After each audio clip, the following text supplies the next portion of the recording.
pessoal, então vamos lá, vamos iniciar mais um encontro da nossa oficina de Educação Ambiental e Agroecologia. O tema da nossa aula hoje é segurança alimentar e nutricional e soberania alimentar.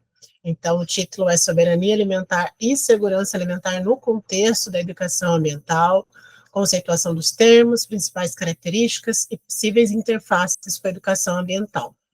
A ideia hoje é que a gente passe por esse tema da segurança alimentar e nutricional, da soberania alimentar, procurando correlacionar com a educação ambiental e com a agroecologia.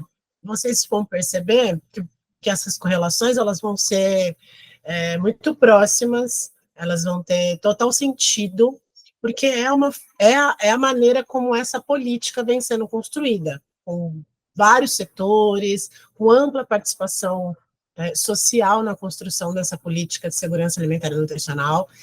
Então, eu acredito que a aula de hoje ela consiga resgatar uma série de termos, de conceitos, de práticas, de orientações que a gente vem trazendo aqui nessa oficina. Ela vai perpassar pela discussão da agroecologia, pela discussão das sementes, pela discussão dos agrotóxicos, ela passa também pela reforma agrária, pela fortalecimento da agricultura familiar e camponesa, ela passa pela biodiversidade, pelo resgate cultural e biológico, pelas sementes crioulas, variedades, enfim, por todos esses temas que a gente toca durante as aulas, né, que a gente correlaciona com a agroecologia. São bandeiras históricas da agroecologia, fazem parte do arcabouço teórico e prático da agroecologia.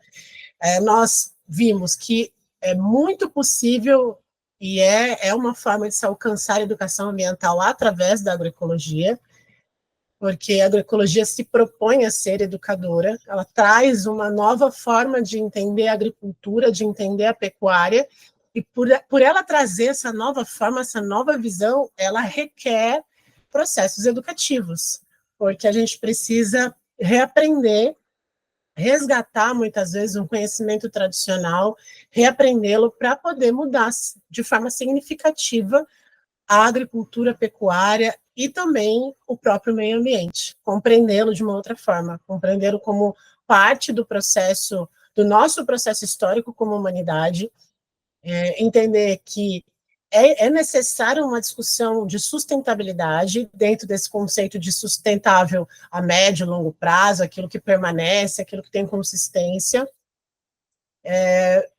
indo de encontro, inclusive, com as visões imediatistas, pontuais, mecanicistas, ou aquelas que visem exclusivamente o lucro, né, cheio de um discurso vazio de meio ambiente, ou de agricultura orgânica e tudo mais.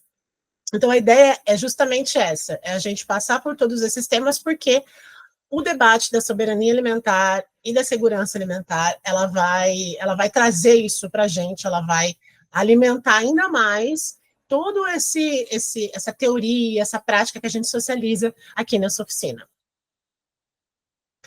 Bom, pessoal, hoje a ideia é que a gente fale dos termos, dos conceitos, mas eu gostaria de reforçar que é política, que é essa construção da política. Como essa política é construída no Brasil? Boa noite, Pedro.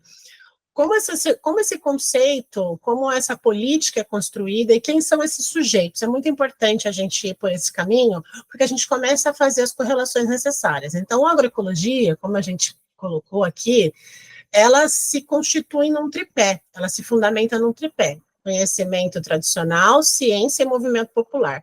E o movimento popular é justamente uma das organizações sociais que constrói esse tipo de política, que estando organizado como sociedade civil, que a política pública é construída nesse país, ou se pelo menos tem como proposta que essa construção seja também proveniente de grupos organizados, grupos que pautam isso historicamente, que têm propostas e tudo mais. E hoje, vocês vão perceber que a discussão de segurança alimentar, ela é muito construída assim, ela é construída com esses sujeitos, com essas pessoas, com esses grupos, com esses movimentos que estão atuando no combate à fome, na garantia do direito humano à alimentação e na construção de uma soberania alimentar, apesar de todas as contradições que a gente vive no sistema vigente atual. Então, esse é mais ou menos esse tom que a gente pretende dar para esse tema aqui hoje, para além do alimento, para além da comida, mas por tudo que perpassa a comida, por tudo que perpassa o alimento, por todas as relações que estabelece, e tudo que precisa ser transformado para que, de fato, a gente tenha a garantia das refeições, que a gente tenha a garantia da nutrição adequada enquanto país, né, enquanto população, para todos, né, de forma democrática e acessível. Bom, então, o que é segurança alimentar e nutricional? Aqui a gente coloca a sigla SAN, que é bastante utilizada, tá? Então, o que é segurança alimentar? Esse conceito, ele vem do CONSEA, tá? Que é o Conselho Nacional de Segurança Alimentar e Nutricional, dentro das diretrizes, dos princípios construídos pelo CONSEA e por todos os movimentos, sujeitos e organizações que compõem o CONSEA. Esse é um documento de 2004, a gente vai se basear em 2 documentos nessa aula de hoje. Eles estão lá nas referências, vocês podem acessar esses documentos na íntegra, e ele vem sendo construído, então, enquanto conceito, até pelos próprios sujeitos, né? Pelos próprios atores desse processo. O próprio conceito é construído também na sua base. Isso é muito importante a gente ressaltar. Não é puramente um conceito academicista ou um conceito governamental. Ele é construído com as organizações civis, com os grupos que pautam o acesso ao alimento e um alimento de qualidade, que a gente vai entender hoje o que é isso. Então, conceitualmente, a segurança alimentar e nutricional é a realização do direito de todos ao acesso regular e permanente a alimentos de qualidade, em quantidade suficiente, sem comprometer o acesso a outras necessidades essenciais, tendo como base práticas alimentares promotoras de saúde, que respeitem a diversidade cultural, que sejam social, econômica e ambientalmente sustentáveis. Esse conceito é bem amplo e ele já dá o tom do que é a segurança alimentar, um tom que vai além do acesso à comida. Então, é acessar de forma regular e permanente um alimento de qualidade, que supra as necessidades e que ele não comprometa o acesso a outros bens, a outras condições básicas também, tendo como prática a saúde. A saúde, ela precisa ser levada em consideração na segurança alimentar, e que respeite, obviamente, a diversidade cultural. E a questão da sustentabilidade também é importante para a segurança alimentar e nutricional, porque ela entende que, para que todos tenham acesso ao alimento, todas as ações, seja ela de cunho social, econômico e ambiental, precisa ser sustentável. Então, vai de encontro com essas ideias do imediato, da objetificação, do acesso às coisas. Então, seria no sentido de transformação, se sustentar. O próprio sistema capitalista, que hoje a gente sempre vem criticando como ele se dá, como ele se constrói, ele essencialmente ele é antissustentável. Então, quando a segurança alimentar ela se coloca conceitualmente como uma prática alimentar economicamente, socialmente, ambientalmente sustentável, ela se propõe a ser transformadora. Eu acho que essa palavra está muito ligada ao conceito de segurança alimentar, visando transformação, olhando para um horizonte onde é possível combater a fome, combater a insegurança alimentar. A segurança alimentar, ela observa algumas questões para ela poder ser construída, para esse conceito ser colocado em prática, para essa política ser construída. A primeira observação, enquanto insegurança alimentar, é a fome. E a fome é uma condição estrutural do sistema, ela ainda atinge a população brasileira em muitos países da América Latina. Então, a grande motivação da segurança alimentar é garantia das refeições com qualidade, com acessibilidade, com distribuição. Outra questão são as doenças e distúrbios alimentares, obesidade, doenças relacionadas à má alimentação, consumo de alimentos de qualidade duvidosa ou prejudicial à saúde, o modelo convencional de produção de alimentos. Então, a gente está falando aí do modo de produção no campo, que comumente se chama de agronegócio, mas a gente pode usar também o termo da agricultura convencional, do modelo convencional, baseado no pacote de tecnologias, que são os insumos químicos, agrotóxicos, fertilizantes, adubos, sementes transgênicas, sementes de variedade de alto rendimento, maquinários pesados, essa tecnologia de ponta, essa tecnologia advinda do processo de modernização da agricultura. Então, ela também observa, enquanto segurança alimentar e nutricional, enquanto garantia da segurança alimentar e nutricional, a produção do alimento. Então, ela não vai só, a política de segurança alimentar, ela não vai só discutir o acesso ao alimento, o consumo do alimento, a garantia dele, mas ela vai observar a produção, a comercialização, a distribuição, o armazenamento, a chegada até o prato. Então, a cultura das pessoas, dos lugares, das regiões, ela observa todas essas questões para poder garantir e dizer que essas famílias, que esses grupos de pessoas estão sendo assistidos por uma política de segurança alimentar e nutricional. Ela também observa os problemas ambientais de todos os tipos, os alimentos essenciais com preços abusivos, o que dificulta o seu acesso, a imposição de padrões alimentares que não respeitam a diversidade cultural. Essas são questões que geram a insegurança alimentar, que geram a fome, que geram a dificuldade do acesso ao alimento. Então, todos esses pontos são observados pela segurança alimentar. Ela vai colocar como dois grandes eixos o direito à alimentação humana e a soberania alimentar. São questões imbricadas. Então, quando se fala em segurança alimentar e nutricional, a gente não está só dizendo da garantia das 3 refeições diárias. A gente está falando também da soberania alimentar. É aí que politiza-se o discurso e coloca no plano da construção dessa política. Não é só um discurso ideológico, mas é uma construção de uma política pública que vai além das 3 refeições.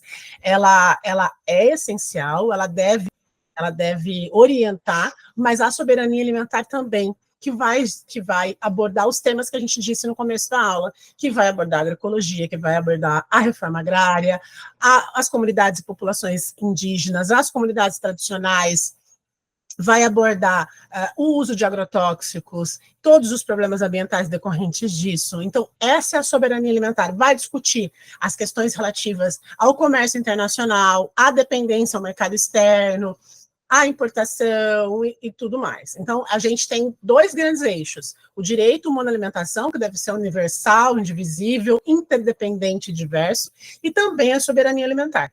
Porque aí a gente começa a questionar o que está por trás do não acesso a esse alimento. A gente não fica só numa discussão, muitas vezes vazia, com pouco questionamento, e cai muitas vezes numa política clientelista, numa política emergencial apenas. Então, a segurança alimentar, ela se apoia na estrutura, nas questões estruturais, nas questões emergenciais, mas não só nas emergenciais, porque muitas vezes isso pode, despolitizando a discussão, cair em equívocos, achando que ações beneficentes e pontuais vão resolver o problema da fome do país. Então, não são ações de caridade que vão resolver o problema. Elas fazem parte desse bojo, dessa ajuda humanitária, de todos os esforços para que as pessoas tenham alimentação digna, mas só isso não resolve o problema. A questão da soberania alimentar, que diz respeito a essa autonomia da nação, do país, na construção da sua política de abastecimento alimentar, na distribuição desse alimento, e todas as políticas que envolvem isso, e o direito humano à alimentação, que é o que rege e é que orienta toda essa discussão política que a gente vai ver aqui, que vem sendo construída no Brasil desde a década de 90. A gente tem aí quase 30 anos de uma construção de uma política de segurança alimentar que vem, inclusive, impactando por toda a sua construção coletiva vem impactando nos dados, né? A gente já teve momentos que não estávamos no mapa da fome da ONU, hoje a gente atualmente retornou, mas tem grande chance da gente voltar a sair desse mapa da fome por conta da garantia da política da segurança alimentar. Na medida que o governo se distanciou disso anteriormente, nós tivemos um sério impacto na população, principalmente na população mais vulnerável. Então, agora, na medida que a gente retoma, que a gente democratiza novamente o Estado brasileiro com a eleição do novo governo, a gente vem se distanciando novamente desse dado tão triste que é fazer parte desse cenário de fome mundial. Política de segurança alimentar e nutricional. O que é isso? O que é essa política? É um conjunto de ações planejadas para garantir a oferta e o acesso aos alimentos para toda a população, promovendo a nutrição e a saúde. Garantir a oferta, o acesso que promova a nutrição e saúde. Está intimamente ligado. Não é só acessar, mas que promova a nutrição e a saúde, para que o alimento faça parte da saúde do nosso corpo, para que a gente tenha condições de trabalho, de vida, de lazer, que tenha dignidade. E isso é muito marcante na política de segurança alimentar. Não é só o acesso à comida, mas é uma comida de qualidade, que alimente e que nutra as pessoas, não é? Ela precisa ser sustentável, e aqui é aquele sentido que eu venho dizendo aqui nas aulas, esse sentido de sustentar-se, de manter-se, de se estruturar a médio e longo prazo, olhando para o futuro. Quando a gente olha para o futuro, a gente olha para um futuro transformado, porque senão a gente não estaria aqui propondo medidas de transformação. A alimentação, a forma como os alimentos são produzidos, a forma como os alimentos são distribuídos, tudo isso está sendo questionado. Então, a gente olha para o futuro com olhos de transformação. Esse é o movimento progressista, esse é o movimento de evolução. Então, é sustentável, é transformador. Possibilita o envolvimento do Estado e da sociedade civil organizada da maneira mais ampla e representativa possível. Toda a construção da política, de qualquer política pública, na realidade, ela precisa ter representantes da sociedade civil organizada e representantes do Estado, e aqui não é diferente para a segurança alimentar e nutricional. Todos os sujeitos, grupos, movimentos, ONGs, que vem pautando a questão da alimentação no Brasil, estão presentes na construção dessa política. E eles compõem esse cenário, eles são ativos nesse cenário. E esses documentos, essas diretrizes que eu estou passando aqui para vocês hoje, são fruto dessa organização. Estando organizados, a gente consegue, de alguma forma, contribuir com os rumos do país. É uma forma da gente ser ativo politicamente na construção, nas ideias. Aqui a gente vai observar que são grupos históricos, né? Então, são grupos de ribeirinhos, são grupos de catadores de materiais recicláveis, são grupos de pescadores, são grupos de quilombolas, que estão historicamente reivindicando essa política, que estão historicamente construindo essa política, trazendo ideias, colocando as suas reais necessidades, trabalhando na perspectiva da diversidade, na perspectiva da construção coletiva.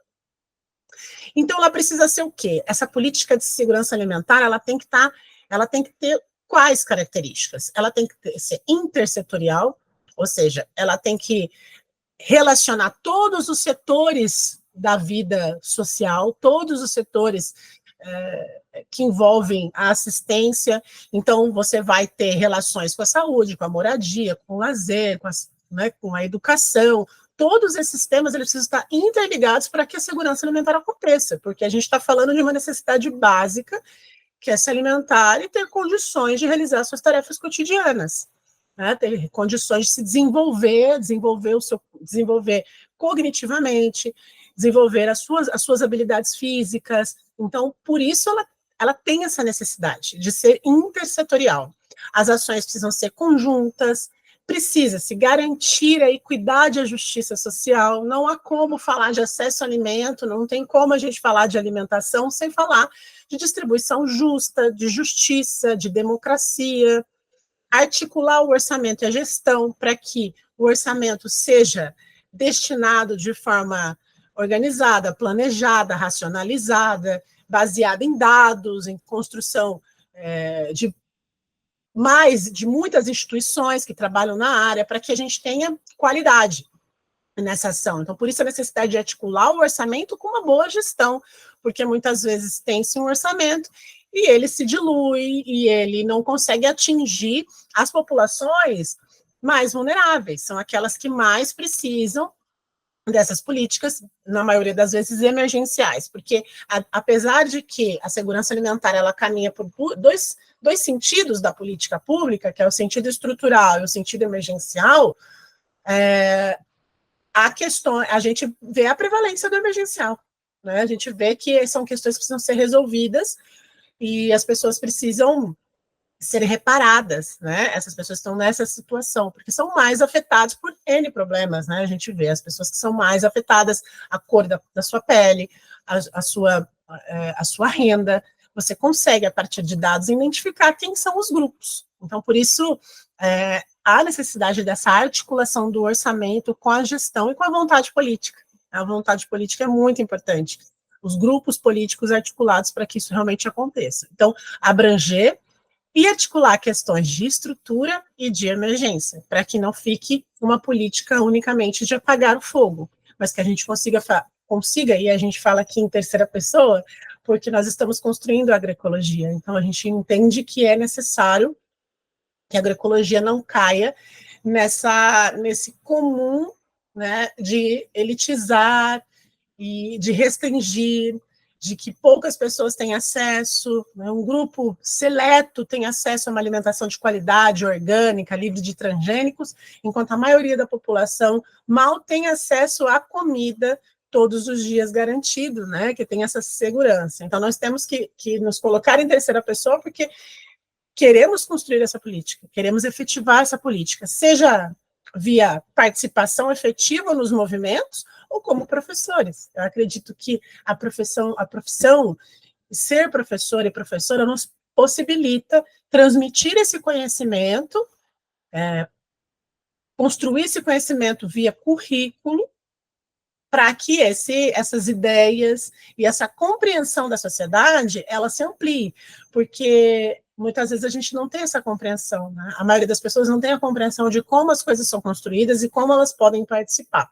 Então, acho que é um papel também dos professores, através da transmissão do conhecimento, clarear e possibilitar que todos compreendam como é que as coisas são construídas e como eles podem reivindicar, como eles podem acessar esses novas formas de se fazer a sociedade, né? Abrangência da política de segurança alimentar e nutricional. A abrangência é até onde ela vai, o que ela quer construir, o que a segurança alimentar projeta. Então, uma política de segurança alimentar e nutricional, ela atua sobre as esferas da produção e disponibilidade de alimentos, do acesso ao alimento e do abastecimento, da alimentação e da nutrição. É aquilo que eu falei para vocês, a gente não está falando apenas do alimento na nossa mesa, mas de como esse alimento chega à mesa das pessoas. Como ele é produzido, como ele é comercializado, como é a política de preços, quem determina. Então, tudo isso faz parte da política, tudo isso a segurança alimentar quer abranger, ela precisa estar em todas essas esferas produtivas, de comercialização, de abastecimento, da nutrição, para poder ser efetiva, para poder ser sustentável, para poder visar as transformações que são necessárias, né? Principalmente aquelas que estão relacionadas à fome, né? Que é um problema estrutural. Então, a política ela vai expressar dois componentes, o componente alimentar e o componente nutricional. O componente alimentar é aquele que vai dizer respeito da disponibilidade do alimento, da produção, da comercialização e do acesso. Já o componente nutricional, ele vai falar das práticas alimentares em si, ou seja, toda a cultura alimentar, todas as predisposições a determinados tipos de alimentos, a utilização biológica desses alimentos. Então, há diferenças regionais, entre cidades, dentro, né, de uma comunidade, tudo isso ele precisa ser levado em consideração. A política ela precisa expressar esse componente nutricional. Há regiões que se alimentam de determinada maneira, por conta das suas questões, das suas vivências familiares, a vivência com a sociedade, na escola, com os amigos, tudo isso vai determinar um certo comportamento nutricional. Então, determinadas regiões, você tem um tipo de alimento que te garante um tipo de nutrição, e assim por diante. Então, são dois componentes que a política precisa abranger, ela precisa expressar. Né? Não é só o alimento, mas também a nutrição, mas também a prática alimentar da sociedade brasileira. Então, ela caminha pela produção e disponibilidade, pelo acesso aos alimentos, ela precisa ser democrática, para que todos e todas possam acessar esse alimento de qualidade. Mas existem os fatores limitantes a esse acesso. Né? Nós vivemos numa sociedade desigual, numa sociedade com uma série de problemas estruturais, então esses fatores limitam esse acesso, e a política ela visa superar, de certa maneira, esses limitantes para chegar às pessoas mais vulneráveis. Então, onde está o problema? O problema está na distribuição. Então, há uma relação direta entre renda e comida. Então, se os trabalhadores não têm um trabalho que gere uma certa estabilidade, que ele não esteja a todo momento em vias de virar uma pessoa desempregada, então essa situação de vulnerabilidade, ela está nesse problema da distribuição. Então, tem essa porcentagem que eu coloquei aqui para vocês, que mostra onde é que estão as pessoas mais vulneráveis, onde estão as pessoas vulneráveis com relação à alimentação. A maioria delas está na região rural, no meio rural. 46% estão nas áreas rurais, 19% nas regiões metropolitanas, 26% nas áreas urbanas não metropolitanas, né? E 64% dos chefes das famílias vulneráveis à fome são de cor parda ou preta. Então, a gente já, a partir dos dados, né, desse monitoramento, a gente vai falar um pouquinho sobre monitoramento mais para frente, a gente consegue observar onde estão esses grupos, a cor desses grupos, a cor da pele dessas pessoas, a renda dessas pessoas e como buscar essa transformação. Então, a segurança alimentar, ela precisa agir sobre esses grupos, né? Alimentação e nutrição e o perfil nutricional da população brasileira, que essas questões culturais, regionais, que precisam ser levadas em consideração, porque é um movimento internacional de padronização alimentar. A gente acaba comendo as mesmas coisas, sendo que a gente tem uma biodiversidade incrível disponível. Há uma série de estudos, há uma série de receitas, pratos, enfim, tudo que diz respeito à alimentação, que não está de forma democraticamente disponível às pessoas. Então, são pequenos grupos seletos que se alimentam de diversidade. Mas a gente precisa, enquanto construtores da educação ambiental e associando esse debate da segurança alimentar e nutricional, chegar nessa população para que chegar no sentido de levar esse conhecimento, construir essa prática educativa, levando em consideração a cultura, a realidade das pessoas, o que elas têm disposição e prazer em se alimentar. A questão da alimentação mundial, né? A questão da alimentação mundial tem a ver com essa movimentação internacional e um desejo de padronizar, como eu disse para vocês. Há um desejo, há uma construção mundial de padronização, porque quando a gente padroniza, há certas facilitações na padronização. Né? Então, se você tem meia dúzia de cereais, alguns vegetais, né, alguns tipos de carne disponível, facilita para o transporte, para a logística, enfim, para as empresas. Há uma facilidade para as empresas, né? Principalmente as empresas transnacionais, multinacionais, as empresas oligopolistas. Então, esse processo de padronização, de tornar homogêneo, facilita para esses grupos, mas dificulta a existência de outros grupos, que são a maioria, porque muda-se os hábitos alimentares, apaga a cultura, e isso faz com que muitas vezes o próprio território seja apagado, e essas pessoas precisam se mudar para outros lugares, irem para a cidade, na maioria das vezes há esse processo de êxodo rural. Então há pobreza, há pauperização, o impacto das mudanças do hábito alimentar imposto de forma brutal na vida das pessoas, isso causa uma série de problemas, e a gente pôde perceber isso quando a gente falou de sementes, o como isso impacta na vida de comunidades, de grupos sociais, fazendo com que eles tenham que abandonar seu território, porque não há mais condições de permanência ali. Né? Então, eles precisam muitas vezes resistir ao pacote tecnológico, criar alternativas a isso, tecnologias mais apropriadas a isso, para conseguirem, de fato, permanecer nos seus territórios. Né? Então, é uma questão a alimentação mundial.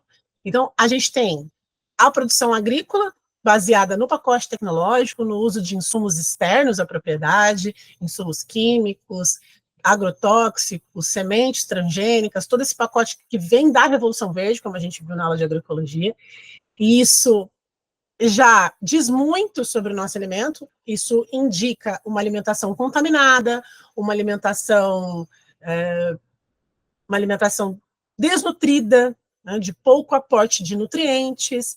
Nós temos aí o uso do adubo, de adubos, como, por exemplo, o NPK, né, que fornece nitrogênio, fósforo, potássio, e mais alguns outros micronutrientes que são colocados, mas tem mais de 45 nutrientes disponíveis no solo, como diria a mestra Ana Maria Primavesi, e nós estamos nos alimentando de alimentos empobrecidos, porque é sempre NPK, sempre nitrogênio, fósforo, potássio, cálcio, magnésio, né, fósforo, enfim. São esses os nutrientes básicos que a gente utiliza na agricultura convencional e que a gente está se alimentando, sendo que a gente poderia estar aí tendo acesso, enfim, a uma série de nutrientes de forma natural, reciclando a matéria orgânica do solo, e tendo acesso a essa natureza abundante, não restrita a meia dúzia de adubos químicos,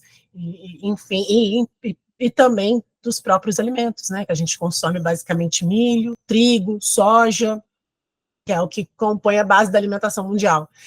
O processamento dos alimentos e a perda de suas características originais, então, alimentos processados e ultraprocessados, isso que se configura no mercado mundial de alimentos, a padronização, como eu disse, dos hábitos alimentares, a globalização e a monopolização, a gente viu muito a oligopolização no campo das sementes, dos agrotóxicos, das farmácias, há uma articulação entre essas empresas, e quando a gente entra no campo da economia, quando a gente entra no campo da globalização, os interesses são outros. Os interesses, eles estão focados no lucro, na exploração, na degradação.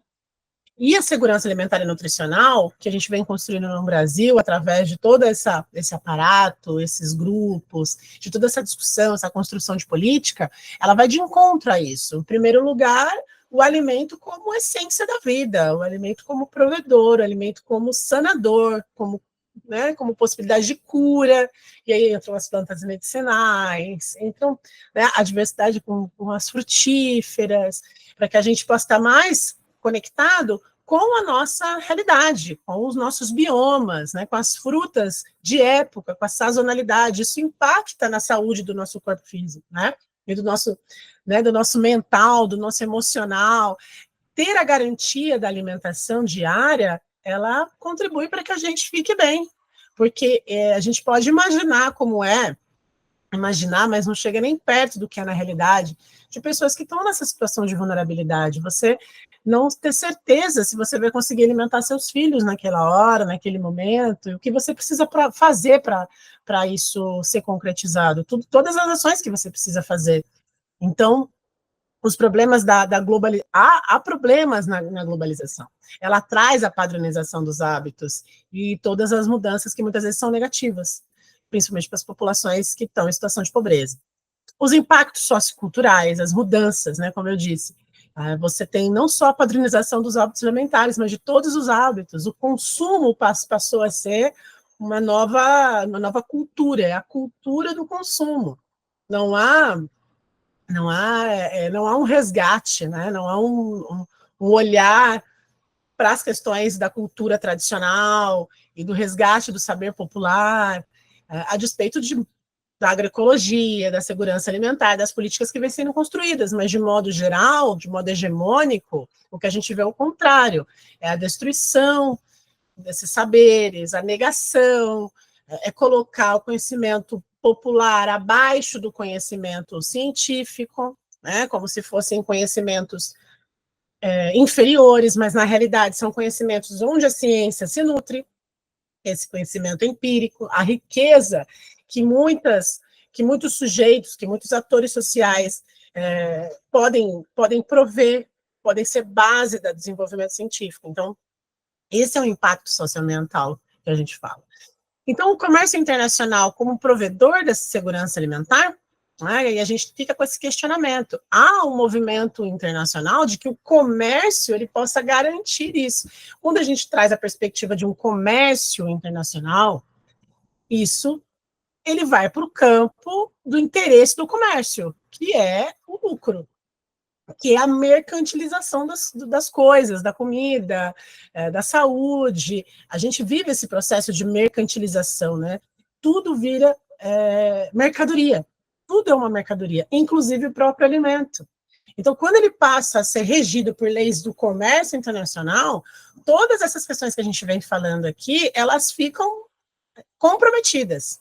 Toda essa diversidade biológica, cultural, todo esse conhecimento tradicional que a gente vem tentando, como agroecologia, como segurança alimentar resgatar, ele fica prejudicado, né? Ele não tem como ser construído. Então, é uma grande contradição você permitir, enquanto nação, país, enquanto organização internacional, de que o comércio ele possa garantir a segurança alimentar das pessoas. Tá? Ele pode gerar autonomia? Ele pode gerar soberania? É possível promover soberania alimentar? Ou seja, que a gente seja menos dependente do comércio exterior? Né? Provavelmente não. Porque quem dita as regras são essas organizações, esses grandes agentes, grupos, grandes empresas, oligopólios, que acabam dominando o setor de produção de alimentos. Então, a questão da alimentação mundial, internacional, ela determina. Nós somos determinados por essa política. Então, de certa forma, o que a gente vem apresentando aqui, são medidas, são ações contra-hegemônicas. Por isso é difícil. E aí a gente vem tentando, né? A gente tenta numa perspectiva, muitas vezes, de resistência. É muito difícil você nadar contra a maré, é muito cansativo, né? Mas é importante, porque quando a gente tem acesso ao conhecimento, é muito difícil não questionar, é muito difícil não mudar, não se transformar de alguma forma. Então, apesar da gente ser determinado por essas políticas internacionais, quando nacionalmente a gente tem muito claro o que é soberania alimentar, o que é segurança alimentar, como a gente está apresentando aqui, como esses sujeitos construíram, a gente consegue criar uma resistência mais concreta, a gente consegue barrar algumas intervenções internacionais, porque a gente tem uma política muito bem construída e consolidada. É triste saber que muitas desses processos de construção de política no Brasil, eles se esbarram na mudança de gestão. Então, na medida que a gestão muda e que os interesses mudam, essas políticas retrocedem ou avançam. Então, a gente tem esse movimento político no nosso país e na América Latina de modo geral. Né? A gente sente o impacto de diferentes propostas políticas para um governo federal, por exemplo, estadual e municipal, como isso impacta na execução de um programa. A segurança alimentar é um exemplo clássico assim, do que veio acontecendo no desmonte do Estado, na gestão anterior do governo federal, dos processos antidemocráticos, das prioridades. E se acabar com a pobreza, ou diminuir a pobreza, se acabar com a fome era uma pauta prioritária, na gestão que a gente teve anterior a essa, não era. Então, houve todo um desmonte, então você precisa se reorganizar. Isso pode demorar 1 ano, 2, e aí a gente já está no meio de uma gestão. Então, também há uma insegurança política porque a gente constrói enquanto movimentos, enquanto sociedade civil organizada, mas essa construção ela pode, por 4 anos ou até 8 anos, ficar estagnada, ser desconstruída, porque a gente vive essas flutuações políticas de gestão. Né? Mas o que a gente faz, e o que esses sujeitos que constroem a política de segurança alimentar no Brasil, esses grupos sociais que constroem, é deixar isso muito bem organizado, muito bem escrito, muito bem conceituado, para que aí a gente consiga, a partir disso, construir a nível de município, a nível de comunidade, essas ações, tá? Mas essa questão da alimentação mundial, dessa ideia, essa hegemonia dessa ideia de produção agrícola da modernização, né, do pacote tecnológico, a globalização, a padronização, a falta, o total desprezo pelo conhecimento tradicional impacta diretamente na nossa sociedade aqui, principalmente latino-americana e caribenha. Esses países do terceiro mundo, ditos do terceiro mundo, esses países que estão em desenvolvimento, os países menos desenvolvidos, é onde isso tudo impacta. Né?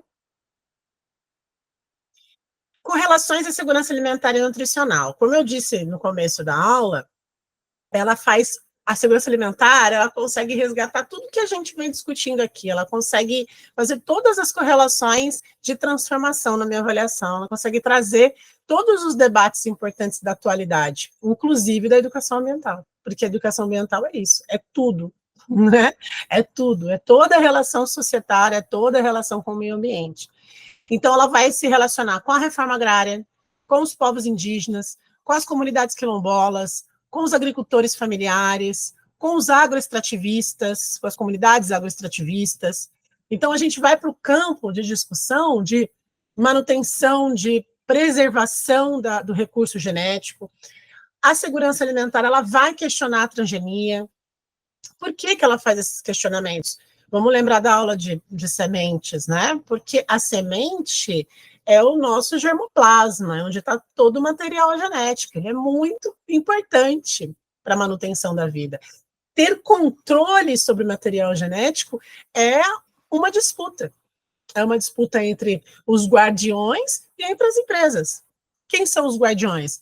Todos esses sujeitos que a segurança alimentar se relaciona, os sujeitos da reforma agrária, os sujeitos indígenas, os sujeitos quilombolas, os sujeitos agricultores, são com eles são os guardiões, por conta de toda a tradição histórica, todo o envolvimento, toda a necessidade que eles tiveram historicamente de serem guardiões. É uma necessidade.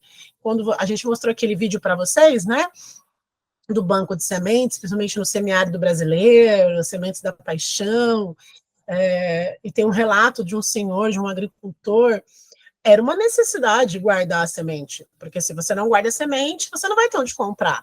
Há 50 anos atrás, não era uma prática comum, a gente ainda estava vivendo a modernização da agricultura, então é um processo desigual, a modernização aconteceu nos Estados Unidos, Japão, Europa, e depois veio para cá, esse capitalismo tardio que a gente é impactado, né?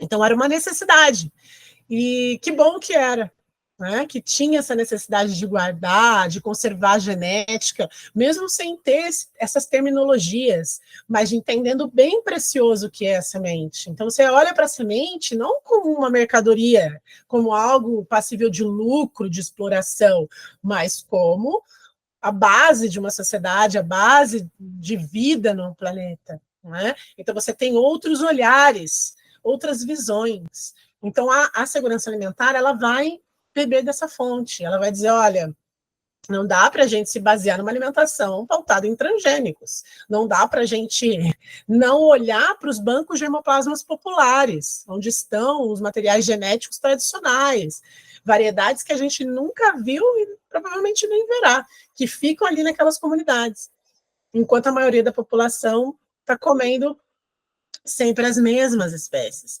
Tem uma citação do CONSEA, desse documento que a gente está trabalhando aqui, que diz o seguinte: a diversidade genética vegetal do planeta situa-se entre 250 mil e 350 mil espécies. Até hoje, a agricultura utilizou aproximadamente 7 mil, sendo que muitas delas foram totalmente domesticadas. No entanto, em média, a agricultura atual utiliza apenas 120 espécies, e 90% do consumo mundial de calorias está baseado em somente 4 espécies, que é o arroz, o trigo, o milho e a soja. Tem qualidade aqui?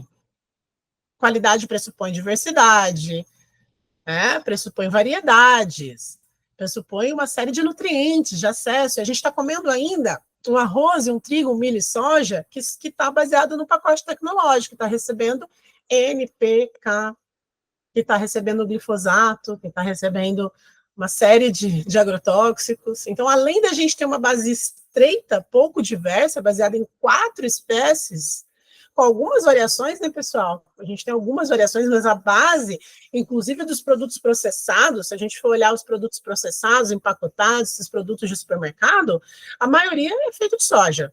Soja e milho. Um milho com xarope, então a maioria dos industrializados eles são adoçados com xarope de milho, né? E com soja. Então até o chocolate tem soja, né? Tudo tem soja. Então, a gente está aí restrito a essa é a padronização que a segurança alimentar e os sujeitos, quando eu falo a segurança alimentar, é os sujeitos que constroem a segurança alimentar, que desejam acabar com a fome nesse país, na América Latina e no mundo, que almejam uma sociedade com maior justiça social, onde as pessoas elas consigam se alimentar. Esses sujeitos, eles estão lutando para que a gente coma melhor, porque isso impacta na nossa saúde. Se a gente for observar, a gente vive uma vida de trabalho, né? De trabalho, o trabalho é a nossa essência, se a gente pode dizer, se é possível dizer que a gente tem alguma essência, né? Que é uma busca até filosófica da humanidade, seria o trabalho, não é? Mas há aqueles que não trabalham, mas é a minoria. É uma parcela que vive da exploração do trabalho, mas a maioria trabalha. E para trabalhar, eu preciso estar bem nutrido, bem alimentado, para que eu possa usufruir da minha fase mais idosa, da minha velhice, porque os trabalhadores, quando chegam na sua aposentadoria, eles não têm condição física nem de aproveitar a sua aposentadoria, porque eles estão indo ao médico, correndo atrás de medicamentos para hipertensão, para diabetes, para artrite, artrose. Então, essa é a nossa condição como trabalhador. A gente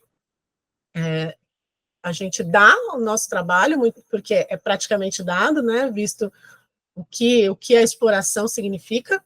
A gente não recebe proporcional o nosso trabalho, né, por conta das questões do sistema, como o sistema funciona, né, e a gente acaba, quando termina esse trabalho, a gente não consegue nem aproveitar essa fase da nossa vida, porque a gente está doente, né? Fisicamente, mentalmente, a gente tem problemas de toda a ordem entre os trabalhadores e trabalhadoras, né, de diferentes níveis. Então, isso mostra o que é o problema da questão alimentar mundial. Aqui reflete isso, essa citação do Conselho de 2004 reflete isso. Se a gente tem aproximadamente 7.000 espécies domesticadas pela agricultura, mas que a gente usa apenas 120, e dessas 120 sobram 4 como as grandes espécies que a gente consome, tem algo muito errado, né? Tem algo muito errado no desenvolvimento desse sistema. Então, a luta da segurança alimentar é que a gente consiga levar diversidade, além de quantidade, que a gente leve qualidade, e que todos esses sujeitos que a segurança alimentar se correlaciona, que ela tem um diálogo, que é um diálogo muito certeiro, ela consegue questionar questões de ordem estrutural, construir políticas, financiar bancos de hemoplasmas populares, são as casas de semente, os bancos de semente, criar mecanismos para barrar a entrada de determinados transgênicos na alimentação, principalmente, né, a gente está falando de alimentação, manter recursos genéticos, financiar agricultores familiares, demarcar terras indígenas, fazer reforma agrária, tudo isso consegue garantir a segurança alimentar. Porque quando você tem um grupo de pessoas, sujeitos em acampamentos da reforma agrária, não sei se vocês já tiveram oportunidade de conhecer um acampamento de reforma agrária, quem não teve, vá, e veja o quão difícil é viver embaixo de uma barraca de lona preta, sem assistência, sem condições, e depois que os processos de homologação agrária acontecem, indo para o assentamento, ela passa por mais uma dificuldade, que é construir sua casa, conseguir ter assistência técnica para a produção, conseguir depois comercializar. Então, muitas pessoas desistem dos seus lotes, vão embora, abandonam as terras, porque é muito difícil. Então, você passa, durante toda a reforma agrária, digamos assim, todo o processo, em situação de vulnerabilidade, porque é muito complicado. Às vezes você sai de uma condição muito difícil, normalmente uma pessoa que entra num acampamento para conseguir aquela terra, ela está numa situação muito difícil. É por isso que ela vai morar numa situação precária, porque já está numa situação de precariedade, mas pelo menos ela tem uma garantia de ter um pedaço de terra, onde ela possa plantar, ela possa comer. Então, garantir uma reforma agrária eficaz garante que essas pessoas não fiquem nessa situação, porque há uma assistência do Estado. A mesma coisa com relação aos povos indígenas. A demarcação das terras é fundamental. O reconhecimento de uma comunidade quilombola é essencial. Há uns tempos atrás, o presidente teve numa região, se eu não me engano, no Maranhão, legitimando comunidades, né, reconhecendo comunidades quilombolas que já têm 30, 40 anos. Então, é praticamente uma geração de pessoas naquele espaço lutando por reconhecimento. E quando você é reconhecido, você consegue acessar a política. Porque sem reconhecimento, você não acessa a política. É um método, né? É um método de controle, é uma forma de se fazer política, mas é real, é a realidade. Sem esse reconhecimento, é impossível você acessar essa política. Né? A mesma coisa os agricultores familiares.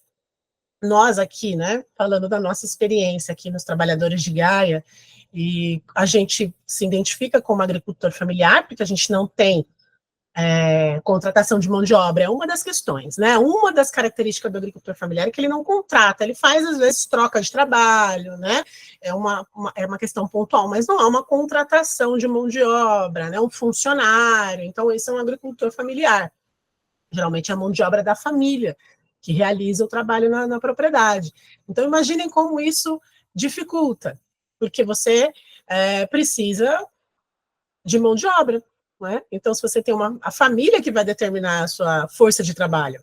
Então, muitas vezes falta investimento, falta capital, política de crédito, acesso ao crédito, um banco que consiga financiar seu trabalho, porque sem capital de investimento não tem como fazer, financiar um maquinário, né, que seja na perspectiva da agricultura convencional, que seja através do pacote tecnológico. É muito difícil para o agricultor familiar. Então, você precisa garantir que todas essas políticas estejam relacionadas, que é essa questão que a segurança alimentar pressupõe, né? Ela expressa o intersetorial. Todos os setores precisam estar articulados para que realmente ela funcione, para que realmente ela não seja apenas uma política emergencial para conter um problema pontual no país, mas a gente continua lidando com a fome e com todos os problemas da fome e da insegurança alimentar todos os dias. Então, para não cair no imediatismo, na caridade, que não é essa a função do Estado, a gente precisa que todas essas correlações, elas existam.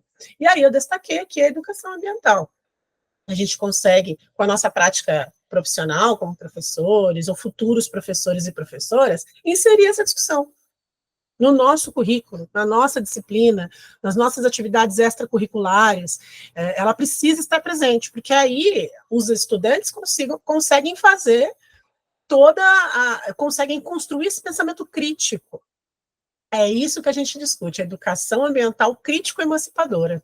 Não é uma educação ambiental conservadora.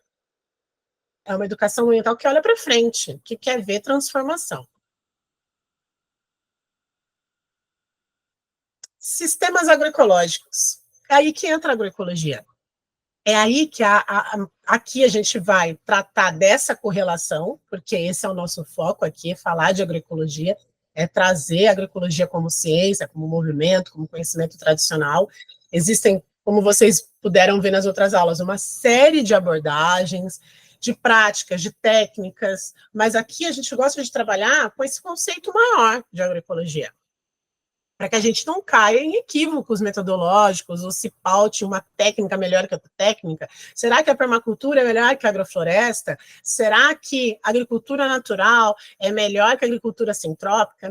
Na nossa avaliação aqui, e como a gente conduz, e como que a gente acredita como agroecologia, não há uma técnica melhor que a outra, uma prática melhor que a outra. Inclusive aqui, como vocês viram na última aula, a gente busca o ecletismo. A gente busca todo tipo de abordagem. Então, aqui, no Trabalhadores de Gaia, a gente trabalha com práticas permaculturais, então a gente está falando do telhado verde, de construções com material disponível na propriedade, a gente está falando de agricultura coreana com uso de fermentados, a gente está falando de sistemas agroflorestais com focos em frutífera nativa, em hortaliças orgânicas, em plantio de... Enfim, são várias possibilidades e a gente está muito mais nesse campo, ao invés de se prender unicamente numa abordagem. Há quem prefira, que trabalhe, porque tem mais afinidade com determinadas abordagens da agroecologia. Mas esse não é o foco. O foco é a gente entender que a agroecologia, como ciência, como movimento e como conhecimento tradicional, ela consegue questionar totalmente o sistema da agricultura moderna. Ela consegue trazer uma outra proposta, diametralmente oposta à que está colocada. Por isso a agroecologia é contra-hegemônica. E por isso a segurança alimentar dialoga com a agroecologia. Ela não tá, a segurança alimentar não vai dizer que os alimentos todos serão agroecológicos nesse momento, mas é garantir que essa política de segurança alimentar, ela também abarque a agroecologia, traga ela para dentro da segurança alimentar, dizendo nós precisamos caminhar nesse sentido, não dá para a gente caminhar no sentido que está, porque esse, pelo que percebemos, está levando a gente para o abismo, né? Está levando a gente para um lugar de destruição, de inacessibilidade, para um lugar de tristeza, de morte. Então, a agroecologia ela é vida, a agroecologia ela leva a gente para um futuro imaginável, né? Então, o que os sistemas agroecológicos trazem e contribuem com a segurança alimentar e nutricional? Porque ela vai falar do uso e preservação das águas, da água como patrimônio público, ela vai falar da sustentabilidade, proteção e recuperação dos biomas através de processos de restauração, de sistemas agroflorestais, de uso das frutíferas nativas, foi o que a gente discutiu aqui também, que aí a gente vai falar da diversidade, a gente parar de consumir só frutas que estão aí no nosso dia a dia, mas valorizar as frutíferas nativas. Esses dias a gente postou no nosso perfil do Instagram algumas frutas nativas, né, que estão produzindo aqui nesse momento, essa época é a época de produção de frutas nativas, né? Então aqui tem jabuticaba, cereja do Rio Grande, uvaia, e algumas pessoas falaram, nossa, não conhecia essa planta, não, eu tenho aqui no meu quintal, mas eu não sabia o nome dela, não sabia que ela era nativa da Mata Atlântica. Então a pessoa tem um pé de uvaia, um pé de cereja do Rio Grande, assim, que acompanhou a vida dessa pessoa, ela consome, gosta, tem um amor por essa planta, mas ela não sabe o nome, ela não sabe que é nativa. Então, porque falta esse conhecimento, falta esse acesso, porque a gente sabendo da importância que tem aquela planta, a gente produz muda, a gente doa semente, a gente dispersa a semente por aí. Então, isso faz parte da agroecologia, isso faz parte da recuperação do bioma, isso faz parte da consciência política e da consciência ambiental. Não existe só uma consciência ambiental, né? Que aí a gente entra nesse campo da sustentabilidade que não visa transformação, esse conceito que virou a panaceia, tudo virou sustentável. Esquece que a sustentabilidade ela precisa olhar para o futuro, ela precisa permanecer, ela precisa ser real, ser concreta, transformadora. Então a gente vai por um caminho mais questionador, né? Fortalecimento dos povos e comunidades tradicionais e agricultores familiares, os bancos de sementes, que é o incentivo à preservação genética, a troca de sementes, os momentos de trocas, de intercâmbio entre os agricultores. Isso é uma discussão da agroecologia. Acesso a tecnologias apropriadas, quem? Dos agricultores, principalmente dos pequenos agricultores, pequenos e médios, dos agricultores familiares, dos assentados de reforma agrária, os quilombolas, indígenas, e todos os sujeitos e categorias sociais no Brasil. Então, esses sujeitos, eles precisam acessar essas tecnologias, a gente precisa produzir essas tecnologias, a gente importa. E não necessariamente elas estão adaptadas a essa realidade dessas pessoas. Então, a gente está falando de grande produção. É essa tecnologia hegemônica. Então, a maior parte do investimento do Estado, quando a gente pega o plano Safra, por exemplo, é um grande exemplo disso, a disparidade entre o que vai para o agronegócio, para o latifúndio, para a produção em escala, e o que vai para a agricultura familiar, e para esses sujeitos que eu acabei de falar aqui. E mesmo esse montante de recurso que chega às populações menos assistidas, muitas vezes as comunidades não conseguem acessar esse recurso, porque falta assistência técnica, falta uma compreensão da gerência de um banco em financiar determinadas famílias. Então, às vezes, a gente já passou por isso, né, como profissionais da área, de famílias quererem trabalhar na perspectiva da agroecologia, quererem acessar, por exemplo, um Pronaf, um crédito, e chegarem no banco para fazer esse processo de empréstimo e não conseguirem, porque o banco ele tem um modelo de projeto geralmente focado para a agricultura familiar na produção de leite, e é isso. Né? Então, aí o gerente fala, bom, será, né, que é viável isso que a sua família está propondo aqui? Ele mal conhece o que é agroecologia. Será que eu vou emprestar esse dinheiro para essa família? Então, se esbarra nisso também. Então, tudo isso precisa estar muito bem garantido politicamente. Precisamos estar envolvido com vários setores da sociedade para garantir que a agroecologia ela consiga se sustentar, que as populações as tecnologias, os maquinários mais apropriados.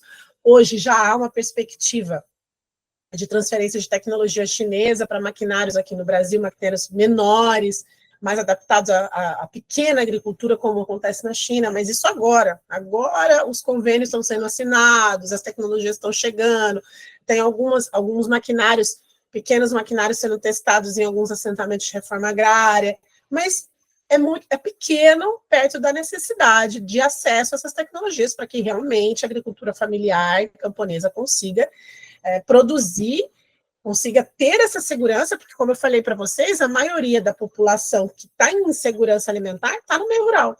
E aí a gente pensa, mas como, não é verdade? Se as pessoas estão no campo, mas estão nas piores terras, lembram-se? Estão nas áreas de maior vulnerabilidade mesmo, climática.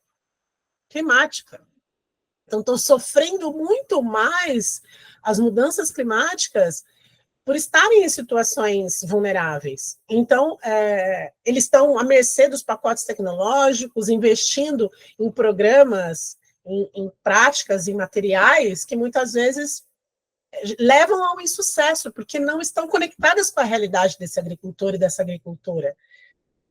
A gente viu muitas experiências em Goiás, na escola onde a gente trabalhou, na região onde a gente trabalhou, uma região bem pobre, bem incipiente em indústria, em geração de emprego, a maioria mora no campo, e a gente vê a pobreza, vê a dificuldade das pessoas no campo, fazer trabalhos fora, né, assalariados, na cidade, para poder garantir a sua vida, a sua reprodução, porque só plantar, ou cuidar, ou tratar de animais, não garante as refeições, não garante a reprodução da vida dessas pessoas.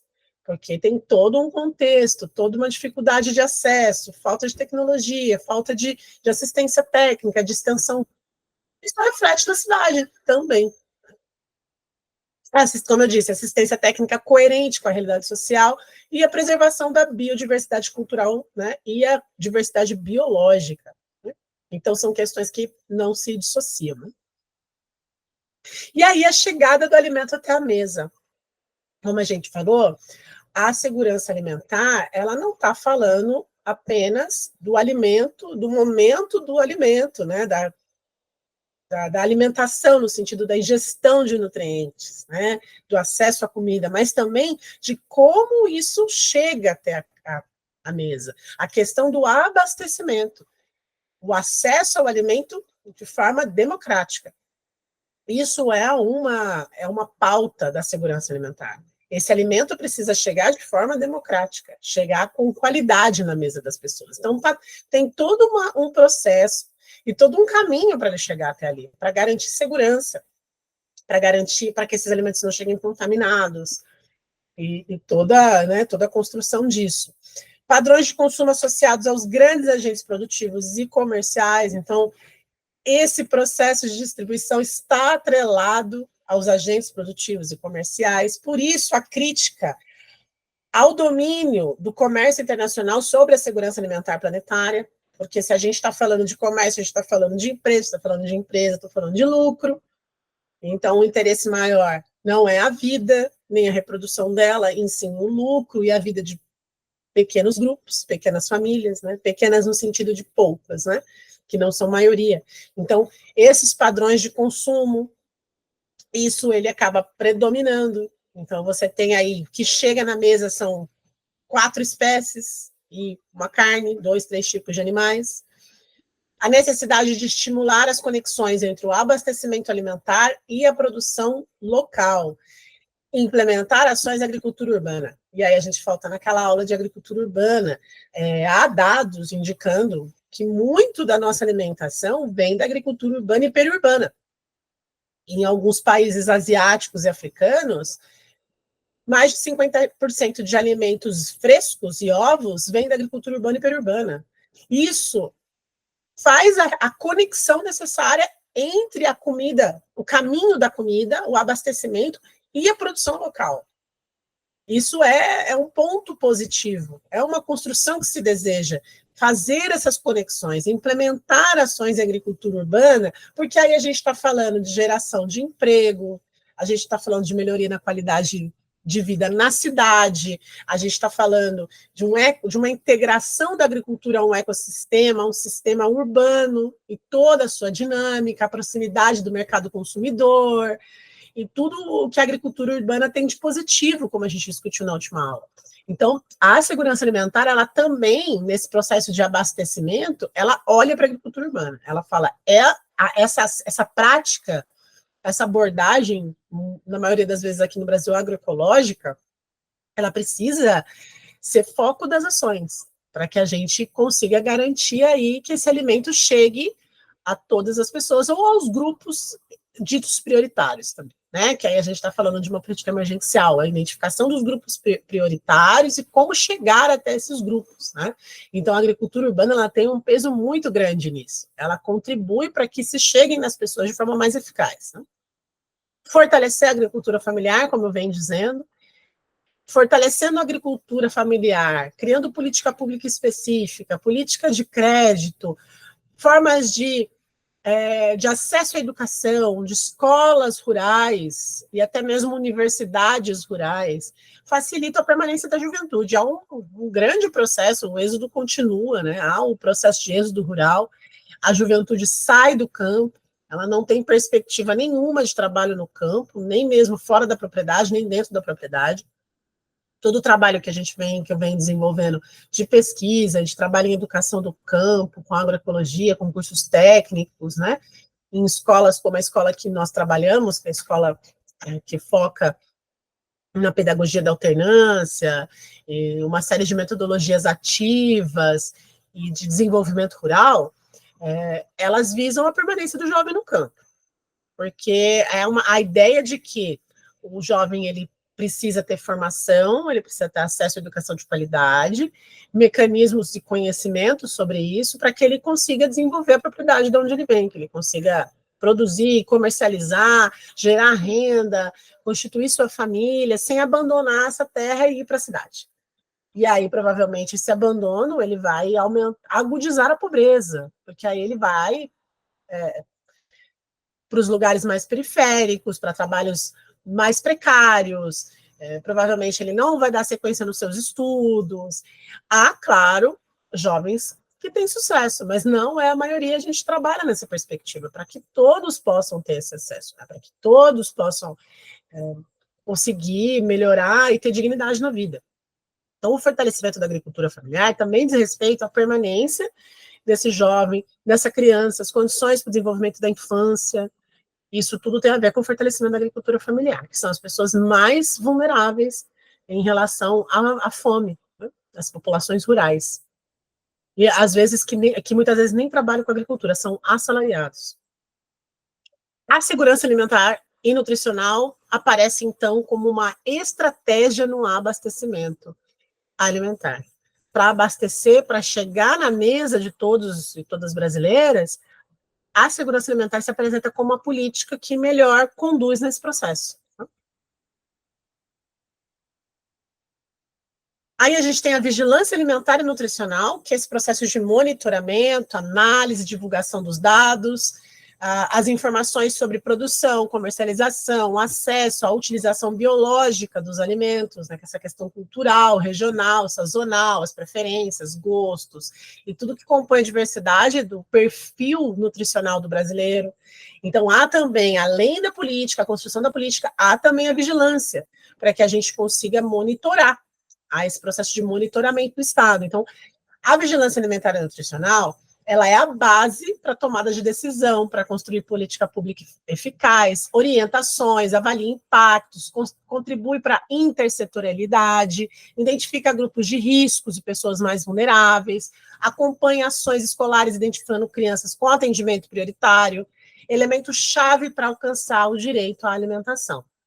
O papel da vigilância nas diferentes fases da vida, na infância, na adolescência, na fase adulta, na fase idosa. Então, há todo esse papel de vigilância, a gente olhando para uma criança desde o aleitamento materno, no estímulo ao leite materno, e também ao acesso daquelas crianças que, porventura, não possam amamentar, mas que têm acesso a um leite, a fórmulas. Então, isso faz parte da segurança alimentar. Depois, a introdução alimentar e o experimentar de várias texturas, cores, que vai determinar, em muitos casos, como esse adulto vai se comportar, como vai ser a alimentação desse adulto, e depois, nas fases mais adultas, aí pensando nas questões de suplementação, de nutrição, da saúde, da manutenção do corpo e tudo mais. Quais são as ações que são realizadas para garantir a segurança alimentar, né? Suplementação alimentar e oferta de refeições para grupos específicos, o fortalecimento da pequena e média produção, ações de educação alimentar, rotulagem nutricional, promoção da alimentação e estilo de vida saudável. Então, uma alimentação colorida, variada, moderada, equilibrada, segura e prazerosa. É importante que tudo isso seja contemplado nesse estilo de vida saudável. O estilo de vida saudável, uma alimentação saudável, não diz respeito à restrição, não diz respeito a deixar de comer determinadas coisas, porque há um discurso hoje hegemônico que a gente precisa retirar determinados alimentos da mesa para que a gente seja saudável, no caso a carne. Mas o que a gente está dizendo aqui é de uma alimentação variada, é que a gente possa, a população de modo geral, principalmente a que está em insegurança, que ela tenha acesso a todo o alimento de forma variada, equilibrada, moderada e tudo mais. Estratégias educativas para que isso aconteça nas escolas, no desenvolvimento dos currículos, nos projetos político-pedagógicos e na preservação e resgate da cultura alimentar, que é essa relação entre o alimento e a cultura. A importância das escolas e creches na segurança alimentar, porque a gente vai ver a integração da alimentação, da educação e da saúde. A questão do planejamento é muito importante, então você vai ter aí um planejamento pedagógico alimentar, não é só um planejamento do que diz respeito ao conteúdo transmitido, mas da nutrição também, o que esses estudantes vão experienciar a nível de alimentação dentro das escolas, como que vai ser esse processo de aprendizagem do que é saudável.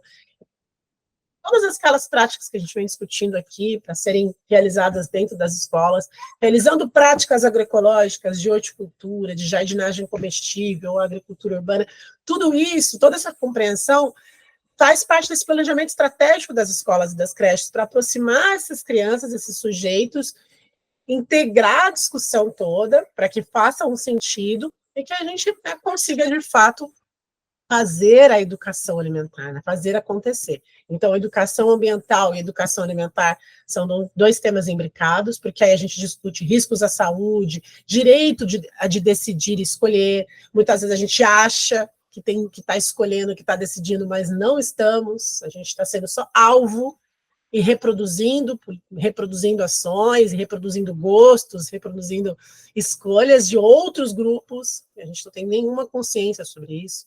O direito à informação, E as condições também para realizar as práticas, né? Que condições a gente tem nas escolas para realizar essas práticas e como alcançá-las, né? Porque a gente olha o problema e consiga resolver.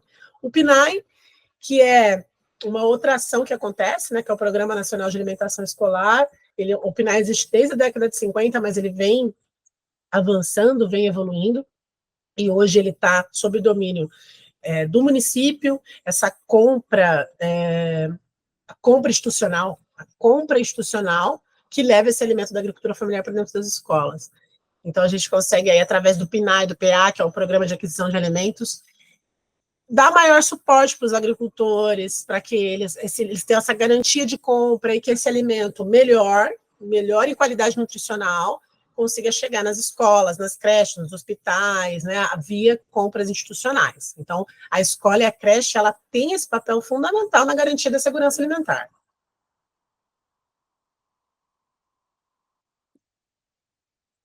Aí, pessoal, eu separei aqui um videozinho muito bacana, eu vou passar um pedacinho para vocês, tá?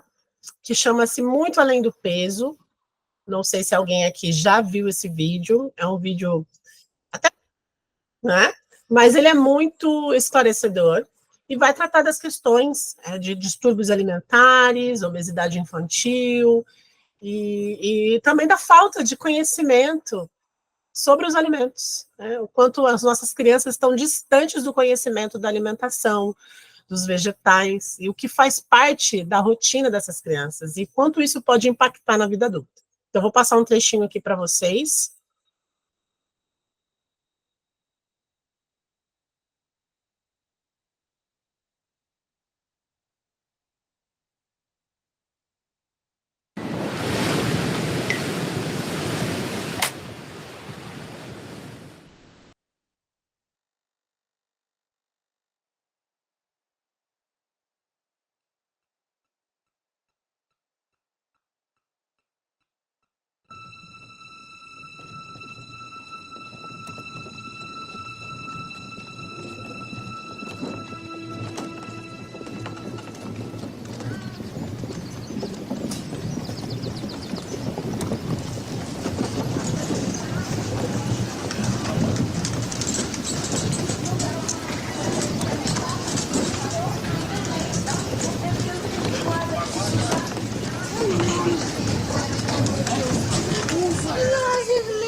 O que você comprou? Pra quem? Ian é brincalhão, é bravo. Quando ele quer uma coisa, ele quer porque quer. Caso não dê logo o que ele pedir, aí já viu. A gente bota uma alimentação pra ele e diz assim, só isso aqui. Aí ele não aceita. Ele quer, ele faz greve, ele briga, ele chora, ele diz que não gosta mais de ninguém. Porque ele passou pelo médico, né? Ele deu uma crise aqui em casa de cansaço, né? Aí o pai dele levou ele no pronto-socorro. Chegou lá, os médicos bateram o raio-x dele e falou que o coraçãozinho dele tava um pouco esticado, né? Por causa da gordura dele. A gordura força o pulmão, né? Aí dá falta de ar. E todo ser humano, quando começa a engordar muito, a tendência é forçar o coração e aí ficar com o coração grande. Você anda no tapete. Aqui é teu tapete.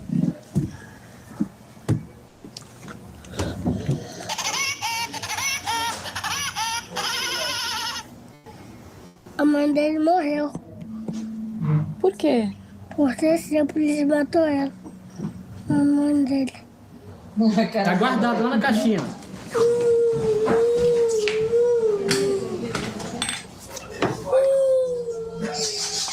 Mas isso é assim, na realidade, o hora do almoço. Bora merendar então, vamos. Olha aqui, ó. Bora, vem cá com a mãe. Depois a mãe vai. Mamãe depois. Bora merendar, depois a gente toma depois. Tá bravo. Quer um bolo? Quer a batata. Não pode dar agora, Ian. Então bora merendar primeiro, bora. Sai do meio. Essa daí é a realidade, ó. É isso aí, não deu, se joga, faz. Aí. Não vou te... Ah, não gosta de mim mais não? Então vamos embora. A mãe vai dar, vem cá.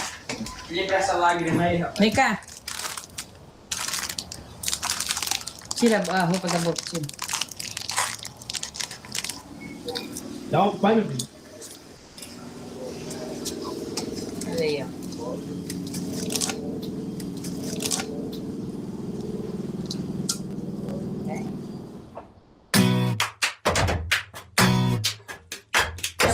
Tô ficando impaciente e a forma persistente. Come frio, come quente, come o que vê pela frente. Tudo que seja atraente é uma forma absorvente. Come nunca é suficiente, toda fome é tua carente. Come, come, come, come.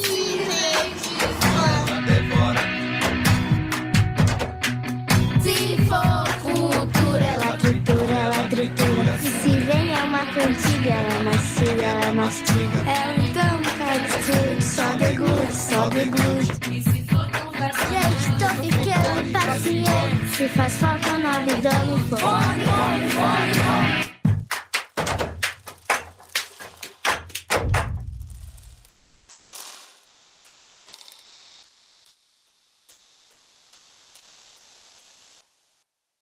We, the adults of the last 4 generations, have blessed our children with the destiny of a shorter lifespan than their own parents. Your child will live a life 10 years younger than you because of the landscape of food that we've built around them. 2/3 of this room today in America are statistically overweight or obese. The statistics of bad health are clear, very clear. We spend our lives being paranoid about death, murder, homicide, you name it. It's on the front page of every paper, CNN. Look at homicide at the bottom, for God's sake.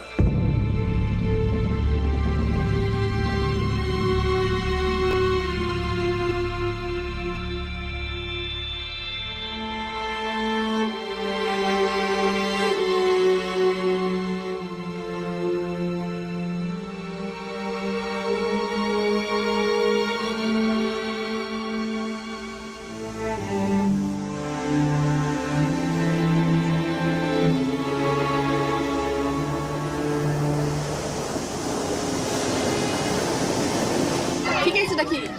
É uma cenoura que eu odeio. É um rabanete, uns rabanetes, a picles. Quando foi a última vez que você comeu melão? Não lembro. Essa fruta aqui, você sabe qual que é? Ah, uma manga, um abacate, eu não como muito abacate. Quem gosta? Isso daí eu não sei, não. Não. Não sei. Não. Eita, tá difícil. Você gosta mais desse? Aham. E você, Dudu? Eu gosto desse e desse. Não, mentira, eu gosto mais desse. Eu gosto desse e desse. Sabe o que é isso aqui? Abacate. Abacate?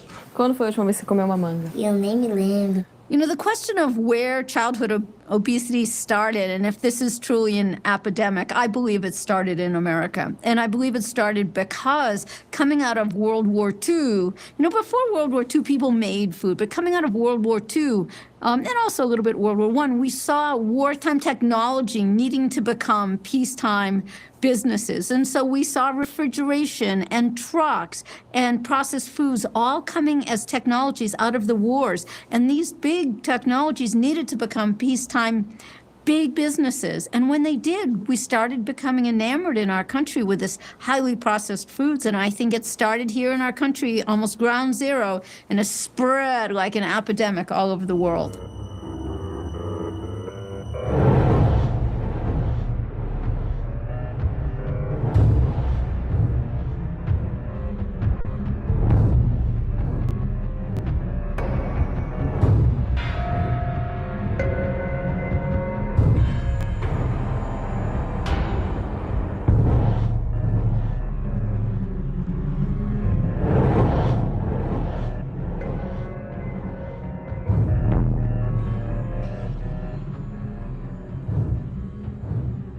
A obesidade está relacionada com as maiores pandemias modernas. Ela está relacionada com diabetes, que é uma pandemia, e ela é a causa maior do diabetes tipo 2. ela está relacionada com as doenças cardiovasculares, que é outra pandemia, é a maior causa de mortalidade do mundo atual, e ela vem da obesidade ou do excesso de peso. Ela está relacionada com depressão, ela está relacionada com estresse, ela está relacionada com alguns tipos de câncer. Então, as grandes pandemias modernas têm na sua base o excesso de peso. Peguei no consultório outro dia uma menina de 9 anos com 62 quilos. Hipertensa, diabética tipo 2, colesterol, triglicérides, ácido úrico, tudo aumentado. Parecia se mostrasse assim, o exame de uma pessoa de 60 anos, mas era só de uma criança de 9 anos de idade. Eu fico sem respirar. Quando? À noite, eu se sinto mal. Qual é a parte do dia que você mais gosta? De noite, Por quê? que eu vou dormir. Eu sinto muita dor nas pernas e quando eu ando, aí eu não me aguento mais. Faz um pequeno tempo que eu tô tomando remédio para pressão, então eu já achei que estava na hora de ser tratado. Well, it's true that parents are the final common pathway for what children eat and their levels of physical activity. But people can't make good choices unless they're good choices to make. And in many of our cities, the food is not readily available. In many of our cities, there are not parks or recreation facilities that are safe, so children don't have an opportunity to be active. Even walking to school in some communities has become dangerous. And that's all exacerbated by the fact that kids don't play. You know, when we talk about childhood obesity, you know, kids don't play outside. Now they play with their thumbs. You know, it's iPhones, iPods, you know, we don't actually get exercise. We're eating empty calories and, you know, it's turning into fat, obese kids. Nossa, mas você tem bastante bola. Você gosta de jogar bola?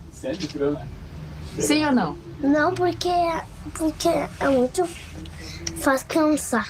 E tem educação física na escola? Só que Quanto tempo dura a aula de educação física? 15 minutos. Quando eu corro, depois de uns 20 minutos eu já tô cansado, o pessoal ainda tá correndo. Eu tô jogando assim, aí dá aquela sensação de peso na perna. Você não consegue correr muito bem direito. Só que aqui perto, natação é caro, aí eu não tô podendo pagar agora. O público tem que pegar 2 conduções, no caso 2 para ir, 2 para voltar, e ela já paga passagem.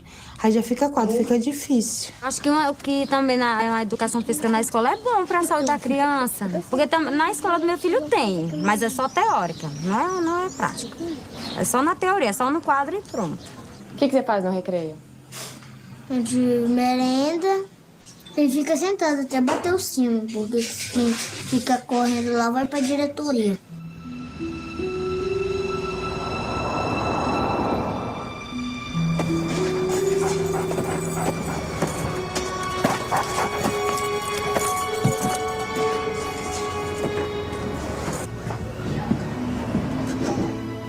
Tem o campinho de futebol, que é mais lá adiante lá. Sozinho eu não mando ele, porque eu não tenho segurança. Como é que eu vou mandar uma criança com 8 anos sozinha? Que volta e meia dá algum problema ali, a gente tem que sair correndo de casa, da onde que tá, pra ir lá buscar eles. Que é a escola dá tiroteio, às vezes a polícia vem e invade, daí fica naquelas...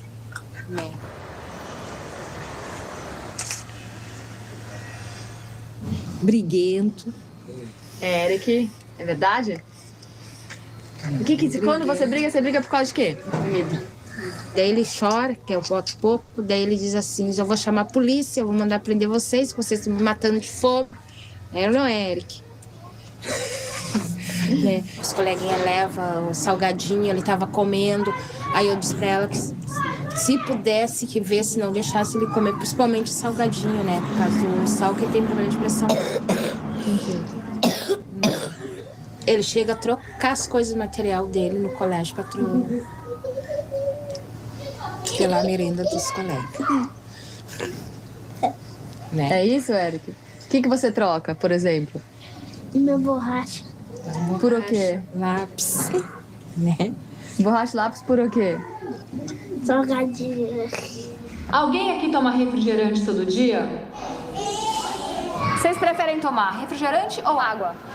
Coca-Cola. Temos nosso café da manhã regado a Coca-Cola. Eu quase troquei o leite materno pela Coca-Cola. Geralmente ele bebe um por dia. Você toma isso daqui todo dia? Mas na escola agora aqui em casa não. Tem açúcar aqui? Não. Eles gostam, porque eu tenho outro filho de 11 anos, eles gostam. Mas a gente óbvio como eles gostam. I think if we had to focus on specific foods, at the top of my list would be sugar drinks, soda and 10% juices. In children, that accounts for an extra 250 calories a day. So it's a pretty small level of excess calories that has contributed to obesity.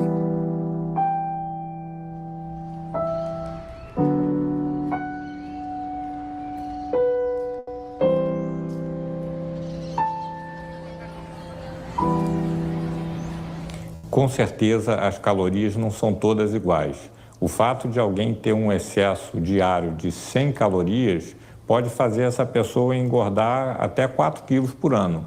Mas você ter 100 calorias de excesso em fruta não vai engordar tanto quanto você ter 100 calorias de excesso em açúcar ou em refrigerante. Então, tem que se saber que as calorias são diferentes e tem um potencial de engordar as pessoas também diferente. Quantos saquinhos de açúcar vocês acham que tem dentro dessa latinha? Nenhum. Eu acho que tem 3. E se eu te contar, segura aí, que tem 7 saquinhos numa latinha 7 nessa aqui. Ó, absurdo. 7. Nossa Senhora. Se uma pessoa beber uma latinha de refrigerante por dia durante 7 dias, ela está consumindo 259 gramas de açúcares aproximadamente. É muito bastante. Muito. Caraca. Meu pai do céu. Você acha muito, Silvia? É um absurdo. Eu acho. Muito. Isso é um absurdo.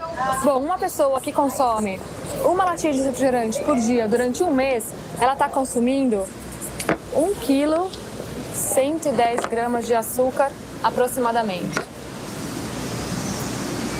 Muito açúcar, né? 1 quilo 110 é muito açúcar. Quem aqui vai continuar tomando refrigerante? Eu falo que nunca mais vou tomar, mas eu acabo tomando. Mesmo sabendo que você está tomando tudo isso de açúcar? Eu não resisto a Coca-Cola.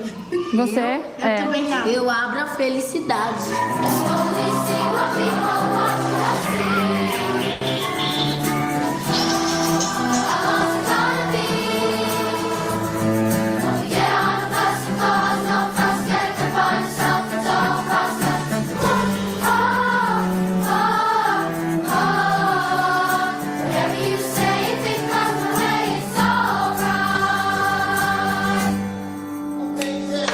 A gente tem relatos e vários trabalhos que mostram, falando da importância da educação nutricional, que mães dão refrigerante na mamadeira para crianças menores de 1 ano. Com certeza a mãe faz isso porque ela não sabe que ela está fazendo uma coisa inadequada. Ela imagina que, se aquilo existe, tem uma propaganda que chama tanto a atenção, se está associado à saúde, bem-estar e sucesso, não tem nenhum motivo para que ela não dê aquilo para o seu filho pequeno.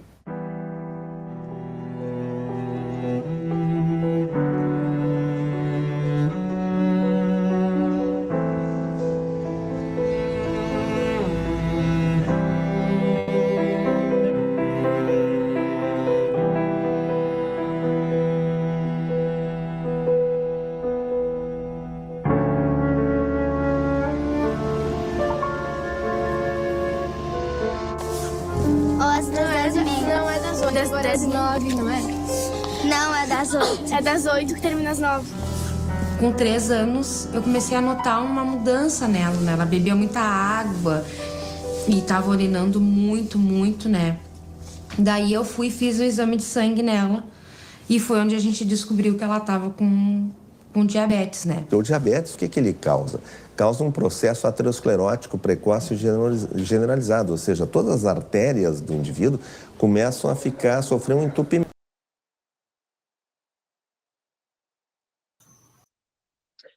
Pessoal, eu vou interromper o vídeo. É um vídeo de 1 hora e pouco, então fica a sugestão para vocês terminarem de assistir esse vídeo, que ele é bem impactante, traz bastante reflexão. O foco são as crianças, mas eu acho que é É por aí mesmo, né, que a gente precisa começar a questionar e fazer as mudanças necessárias e tudo mais. Então, ele pode instrumentalizar vocês, inclusive, na prática cotidiana, buscando mecanismos para inserir a segurança alimentar e nutricional no dia a dia do trabalho de vocês como educadores ambientais também, né? E aí, a gente passa para esse segundo momento, né, da nossa aula de hoje, falando da Conferência Nacional de Segurança Alimentar e Nutricional, que acontece desde 1994, então a gente tem aí quase 30 anos de conferências sendo realizadas no Brasil, e é aí que se constrói toda essa política que a gente falou hoje. Então, a primeira foi em Brasília, e a última, que foi o ano passado, também em Brasília, com o tema Erradicar a Fome e Garantir Direitos com Comida de Verdade, Democracia e Equidade. As conferências, elas são compostas por 2/3 de sociedade civil e 1/3 de representantes governamentais, dos ministérios e tudo mais, tá? Essa última conferência reuniu mais de 2.000 delegados, aprovaram 248 propostas, dos quais 118 foram priorizadas, 10 moções, um manifesto político também que é dirigido à sociedade brasileira. Então, dessa conferência saiu um relatório final, uma carta, né, que é a Carta de Brasília, um manifesto da conferência e propostas para a elaboração do terceiro Planzan, que é o Plano Nacional de Segurança Alimentar e Nutricional, tá? O último plano, ele é de 2016 e 2019, né? E ele está sendo construído a partir desta conferência. Então, é aí que todos os grupos que compõem a construção dessa política se reúnem para fazer propostas, para discutir, para se organizar. A organização dessa conferência, metodologicamente, através de grupos de trabalho, e nesses grupos que surgem todas essas propostas aqui que vão construir o Plano Nacional de Segurança Alimentar e Nutricional, entre outras propostas, assim, no campo da agroecologia, no campo da agricultura familiar, porque não são correlacionados. Então, quem são esses povos, essas comunidades que estavam presentes nessa conferência em 2023? Andirobeiras, apanhadores e apanhadoras de flores sempre viva, assentados e assentadas da reforma agrária, benzedeiros e benzedeiras, catingueiros e catingueiras, caboclos e caboclas, caiçaras, camponeses e camponesas, catadores de mangaba, catadoras e catadores de materiais recicláveis, cipozeiros e cipozeiras, comunidades de fundo e fecho de pasto, comunidades quilombolas, extrativistas marinhos e costeiros, faxinalenses, geraizeiros e geraizeiras, ilhéus, jangadeiros e jangadeiras, marisqueiras, marroquianos e marroquianas, que é um grupo do Mato Grosso, né, uma categoria social e grupo social do Mato Grosso, pantaneiros e pantaneiras, pescadores e pescadoras artesanais, pomeranos e pomeranas, enfim, uma série de categorias sociais denominadas povos e comunidades tradicionais que estiveram presentes nessa conferência e que construíram essas propostas que a gente vai, de modo geral, apontar aqui para vocês. Eu gostaria que vocês olhassem para esse trabalho, para essa conferência, como uma forma de um subsídio, de um aporte teórico e prático, para poder conduzir a prática de vocês na sala de aula, no trabalho, no dia a dia, em como discutir, inserir o tema da segurança alimentar na educação ambiental. O manifesto, o que esse manifesto ele trouxe? Em forma de carta, né, mas ele apontou esses 16 pontos que eu trouxe aqui para vocês, né? A comida de verdade como essência de vida, né? Então, a comida como algo de valor para as pessoas, não como uma mercadoria. O sistema alimentar adoecido e adoecedor, toda uma crítica ao modelo do agronegócio, de produção, de degradação da biodiversidade cultural e biológica, a privatização dos bens naturais, o questionamento do modo de produção dos alimentos e as desigualdades, o racismo estrutural, os problemas ambientais e aqueles decorrentes do patriarcado, o acesso aos alimentos saudáveis e limpos, os alimentos orgânicos, agroecológicos que ainda são elitizados, democracia, justiça social e equidade, a retomada do Sistema Nacional de Segurança Alimentar e Nutricional, o SISAN, que durante o governo anterior ao atual ficou completamente parado, foi sucateado, né, não teve prioridade de gestão, contemplar nas ações as diversas categorias sociais, que são essas categorias, as populações tradicionais, as comunidades indígenas, né, os agricultores e todos esses sujeitos que, em muitos casos, estão em situação de vulnerabilidade. E aí, a importância da reforma agrária, da reforma urbana, da demarcação de territórios indígenas, o reconhecimento de quilombolas, a permanência da juventude no campo com dignidade, a transição agroecológica e energética, a defesa da biodiversidade e da cultura, políticas públicas que respondam à realidade, então a construção de políticas coerentes com as necessidades, com as realidades das pessoas, ampliação dos programas de transferência de renda, fortalecimento da participação social e o compromisso com a democracia. Então, a partir de todas as discussões, esse manifesto ele foi construído, e todo ele perpassou por essa crítica e pela necessidade que ele aponta aqui, de diálogo, de construção coletiva, que pode, na avaliação dessas pessoas, construir a segurança alimentar e nutricional do Brasil, não só com relação ao direito à alimentação, mas também à soberania alimentar. Então, assim, essas conferências, elas são construídas em torno de grupos de trabalho, então, cada grupo de trabalho elencou de 60 a 40 propostas, né, reunidas dessas quase 250 propostas da última conferência, e aqui eu elegi algumas, 3, 4, vocês podem ter acesso, né, coloquei até o link nas referências desse relatório final, então vocês podem ter acesso a todas as propostas, e eu gostaria que vocês olhassem para essas propostas como esses temas, né, como possibilidade de discussão, de construção, de ideias, para subsidiar a prática de vocês no trabalho, nas escolas. Então, o grupo 1, por exemplo, trata do abastecimento e segurança alimentar de alimentos. Então, pessoas, organizações, representantes do Estado se reúnem nesse GT, nesse grupo de trabalho que tem esse tema e constroem propostas. Então, o que tem de proposta a ser construído como política desse GT?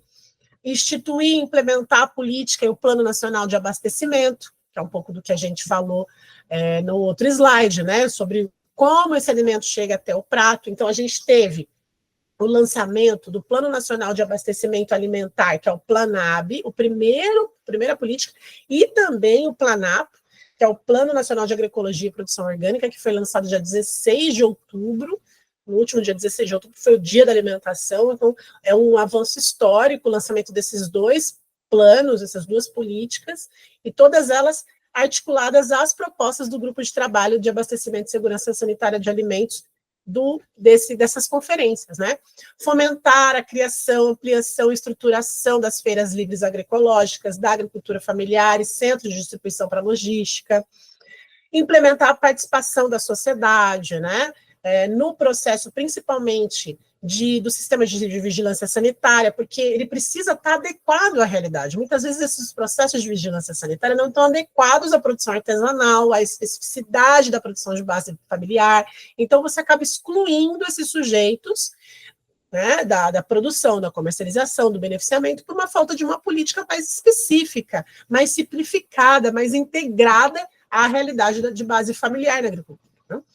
Ampliar, fortalecer e qualificar a política de garantia de preços mínimos para produtos da biodiversidade, para produtos das frutíferas nativas, por exemplo, é um produto da biodiversidade, então a garantia de preço mínimo deixa o produtor com mais segurança para poder investir nesse tipo de produção e conseguir gerar renda, né? Tem um grupo de trabalho também da agroecologia, alimentos livres de transgênicos, agrotóxicos e agricultura urbana, então todo tipo de política que envolve a agroecologia, como assistência técnica, a Política Nacional de Agroecologia e Produção Orgânica, a promoção de zonas livres de agrotóxico, a proibição da pulverização aérea, que é um problema ambiental e social grandíssimo, a erradicação de organismos geneticamente modificados na agricultura, regulamentar o uso de agrotóxico, né? Enfim, todos esses tipos de projetos e ideias que estão relacionadas à agroecologia também foram discutidas. O grupo de fortalecimento da agricultura familiar e camponesa, então aqui a gente tem as políticas de crédito, o fomento à extensão rural e agroecológica, gratuita, com equipe multidisciplinar, né, que possa atender toda a demanda da realidade da agricultura familiar, que é tão diversa no Brasil, a construção de políticas públicas que direcionem para a agricultura familiar, agricultura indígena, comunidades tradicionais, todos esses povos que a gente citou aqui. O grupo de trabalho em infraestrutura para produção, então, programas de crédito, fomento de assistência técnica, a demarcação dos territórios dos povos e comunidades tradicionais indígenas, regularização fundiária, a pavimentação e estrutura das estradas e rodovias para garantir acesso, para garantir logística, que muitas vezes a gente não tem essa estrutura para o transporte, garantir recursos para a construção e estruturação de agroindústria, que seriam as cozinhas comunitárias, ou mesmo a agroindústria familiar. A construção de casas comunitárias de sementes crioulas. Então, o GT de infraestrutura também dialoga com a agroecologia na medida que apoia os bancos de sementes, as sementes crioulas, sementes de variedade local. Aí tem o GT 5, 6 e 7, o GT de mercados institucionais, que seria a compra institucional via PA e vira PNAE, né? O PA, o Programa de Aquisição de Alimentos, o PNAE, o Programa Nacional de Alimentação Escolar. Então, fortalecer esses programas, destinar mais verba e tudo mais. O GT6, que é a adesão, pactuação e intersetorialidade do CISAM, que é o Sistema Nacional de Segurança Alimentar e Nutricional. Então, toda essa articulação do sistema com a política. O GT7, que vai falar do Brasil Sem Fome, o Plano Nacional de Segurança Alimentar, que é esse plano que vem sendo lançado. Tem o GT11, que é o GT de acesso à água. Então, criar projetos de lei que promova a irrigação sustentável, fomentar e disponibilizar fomento e crédito para programas nacionais e locais de convivência com todas as regiões e biomas, desburocratizando o acesso aos recursos públicos, né? Olhando a especificidade de cada território, universalizar e garantir o acesso à água potável, que ainda não é concreto no nosso país, promovendo o saneamento básico às populações urbanas, rurais e comunidades, garantir o acesso à água potável livre de contaminante agrotóxico, o GT de alimentação adequada, saudável, livre de agrotóxicos e transgênicos. Então, aí a gente vai falar do aleitamento materno, a revisão dos mecanismos de controle sobre agrotóxicos, leis que possam rotular os alimentos de forma que garanta o acesso à informação, garantir o acesso à alimentação adequada em quantidade suficiente, de forma continuada, que é uma concepção de segurança alimentar. O GT15, que vai falar sobre a soberania, cultura e patrimônio alimentar.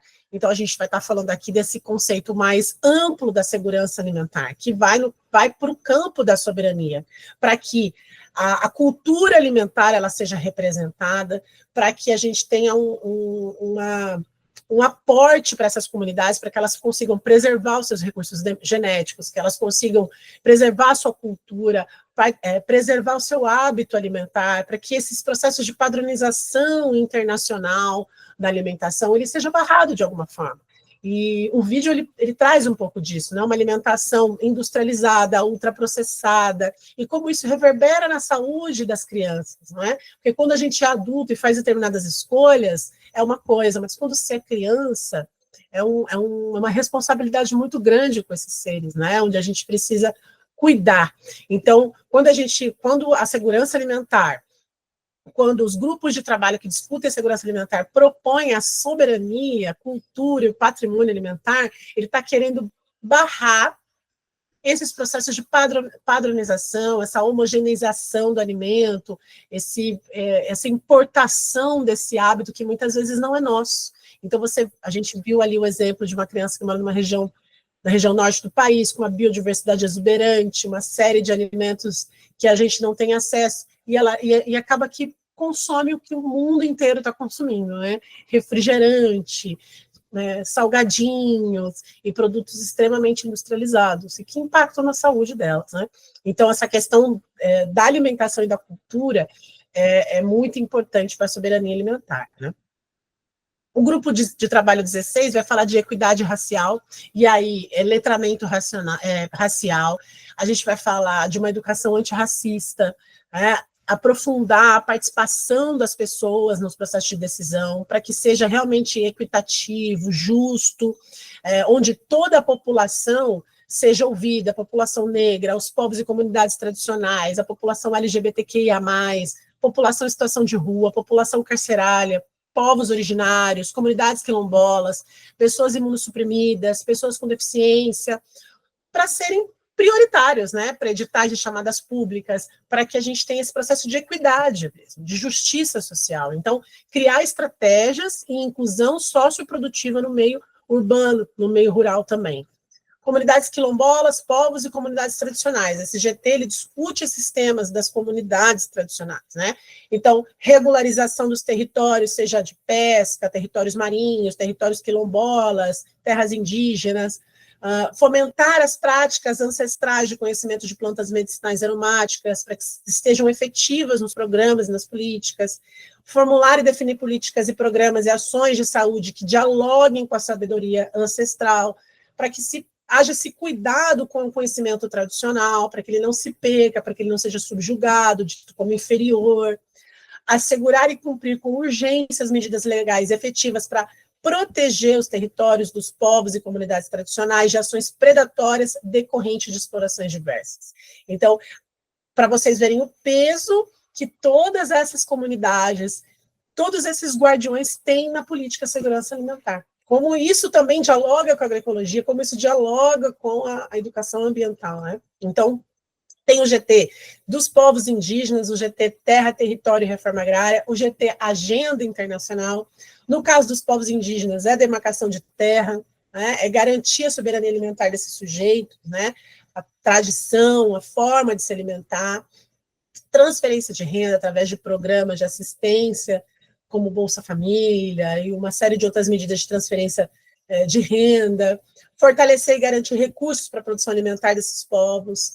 No caso da reforma agrária, agilizar, desburocratizar a regulação fundiária, a demarcação e titulação de terras, é um processo bem contraditório no Brasil, bem difícil. Então, pessoas tem assentamentos, tem acampamentos, né, mas no caso de pré-assentamentos que estão há 20, 30 anos esperando a demarcação e titulação dessas terras, a homologação. Então, um processo de insegurança que se amplia, né, uma insegurança total de vida. Então, também há necessidade de reforma agrária para que esses grupos que estão em situação de vulnerabilidade consigam sair dessa situação, né? Então, realizar uma reforma agrária mais popular, com alimentos saudáveis, com agroecologia, isso é uma proposta, né? É uma intenção da segurança alimentar. A agenda internacional, ou seja, participar, né, de todas as coalizões da cúpula dos sistemas alimentares da ONU, da FAO, né? Então, elaborando uma estratégia nacional e internacional de cooperação para que se efetive a segurança alimentar e nutricional, né?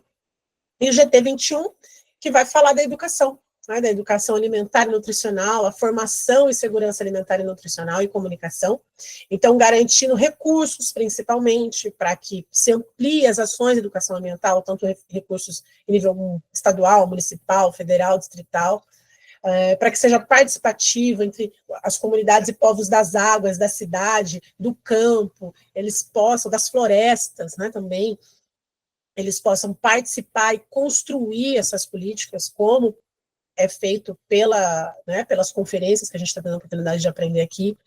Promover o direito humano à alimentação adequada e saudável em todos os ciclos de vida, de um amplo plano de comunicação com estratégias e campanhas multimediáticas, que dialoguem com a sociedade com linguagem simples, respeitando as diversidades culturais, combatendo as iniquidades sociais, raciais, capacitistas, de gênero e etaristas. Então, há essa preocupação de inclusão social, que é muito importante. Garantir a implementação e implantação e desenvolvimento de estratégias e programas de educação alimentar e nutricional. Então, uma série de propostas, quando a gente vai falar, eu acho que aqui a agroecologia ela tem um peso, as práticas agroecológicas, as hortas escolares, os jardins comestíveis, esse trabalho com a comunidade, os processos de manualidade, de aprender a fazer, de contato com a natureza, de contato com a terra, ela faz parte dessa estratégia da promoção da educação alimentar. No vídeo, as pessoas que estão conduzindo o documentário apresentando vegetais, as crianças não terem conhecimento sobre esses vegetais. Isso mostra o distanciamento entre a produção e o consumo. Então, as crianças, não só as crianças, mas a sociedade se distancia dessa produção. Ela não sabe como isso é produzido.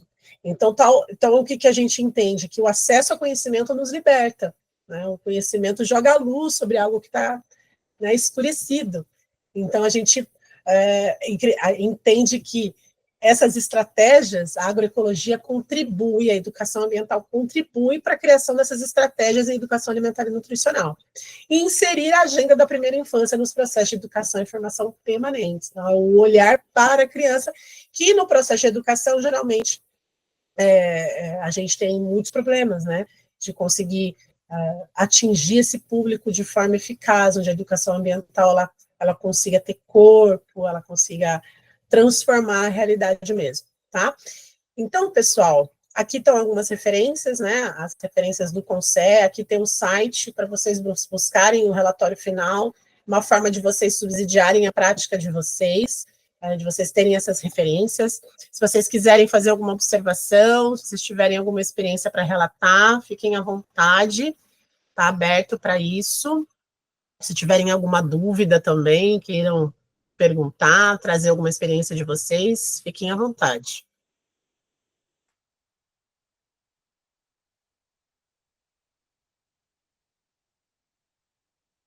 E aí, pessoal, a gente vai, então, encerrando essa aula, tá? E vou depois colocar essa aula disponível para vocês lá no grupo, e a gente se vê quinta-feira, e, se eu não me engano, a gente vai falar sobre plantas medicinais, tá bom, pessoal? Então, muito obrigada pela participação de vocês, e a gente se vê.